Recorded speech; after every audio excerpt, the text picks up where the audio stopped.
On the 4th of May, 1969, David Oluwale, a 39-year-old British Nigerian, was found drowned to death in the River Aire in Leeds. The book written of his death, The Hounding of David Oluwale, described the events leading to his drowning as the physical and psychological destruction of a homeless black man whose brutal systematic harassment was orchestrated by the Leeds City Police Force. In October 1970, a Leeds City police officer, Gary Calvin, revealed that Oluwale had been the victim of serious and sustained mistreatment by two senior officers at Millgarth Police Station, Jeffrey Elliker and Kenneth Kitching.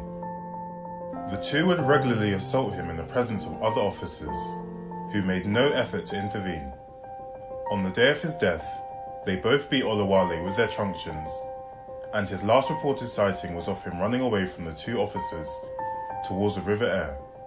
It was there that his body was found 2 weeks later. As a result, in November 1971, the officers went on trial for the manslaughter of Oluwale. The manslaughter charges were dropped during the trial. Elliker was found guilty of 3 assaults against Oluwale and was sentenced to 3 years in prison. And Kitching was found guilty of 2 assaults and received 27 months. This was the first successful prosecution of British police officers for the involvement in the death of a black person, a milestone for British policing. But over 50 years on, it remains the last prosecution of a police officer relating to an unlawful killing. The closest being PC David Stoll in March 2004, after Craig Boyd hung himself in his police station cell with a shoelace, while Stoll, the custody suite warden, was watching Finding Nemo with 2 other officers at the time.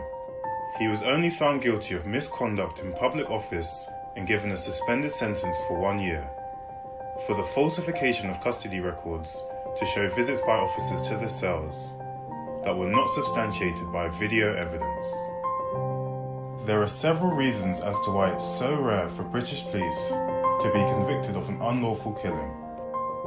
An inquest into the cases may not find the killing to be unlawful at all, but as lawful, accidental, or death by misadventure, in spite of strong evidence suggesting otherwise.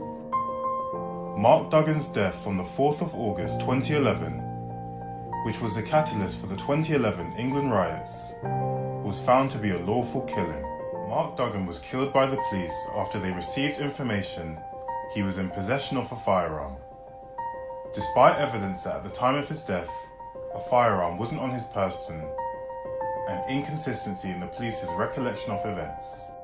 The killing of Rashan Charles was deemed an accidental death. Rashan was killed on the 22nd of July 2017 after being held down by the neck by a police officer who believed he was carrying drugs. He was put in a headlock as an officer tried to retrieve what he believed was drugs from his mouth, which was later found to be a mix of paracetamol and caffeine.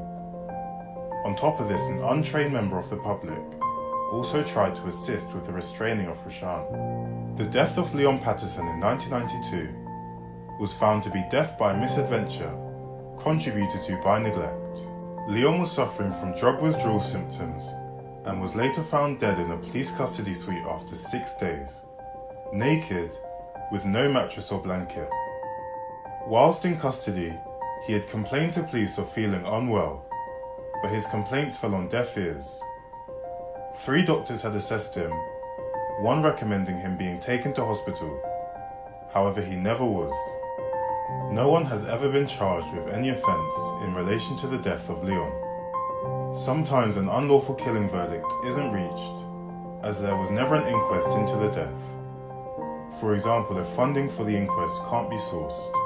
Such was the case of Joy Gardner, a Jamaican woman who was gagged with rope and had tape wrapped around her head by police and immigration officers as they tried to detain her and her 5-year-old son. She suffered respiratory failure almost immediately and died of cerebral hypoxia and a cardiac arrest on the 1st of August 1993. Her case was still taken to trial, but the charges against the officers were dropped. An open verdict may be found at an inquest, meaning there isn't enough evidence to prove the killing was lawful, nor is there enough evidence to prove it was unlawful. For example, Roger Sylvester, who died from a cardiac arrest after being detained by officers in January 1999. It was originally found as an unlawful killing, but on appeal by the officers, this verdict was overturned. There are even instances of unlawful killings that still weren't taken to trial due to insufficient evidence to prosecute. Alton Manning was killed in 1999 after being assaulted by prison officers, later dying of asphyxia due to pressure on his neck during restraint. 2 inmate witnesses testified that Alton was held in a net lock across his throat as he was being carried away in a horizontal position. It was still believed there wasn't enough evidence to successfully prosecute the officers involved. There have been 5 unlawful killing verdicts in the UK in cases following police contact since 1990 that have been taken to trial. 3 occasions where the victim was black and 2 where the victim was white. However, what all the victims have in common is that in all their cases, the police officers were acquitted of all charges. The death of Christopher Older is a noteworthy case of officers being acquitted of an unlawful killing. On the 1st of April 1998, Christopher Older, a former Army paratrooper who served in the Falklands War, was taken to police custody on a charge of breaching the peace after he was a victim of an assault. CCTV footage showed Alder dragged along the floor, unresponsive, whilst police mocked him and even made monkey noises at him. Police believed he was feigning his injuries at an attempt to get out of court the following morning. After 11 minutes of being unresponsive, the officers called an ambulance, but he would later die of his injuries.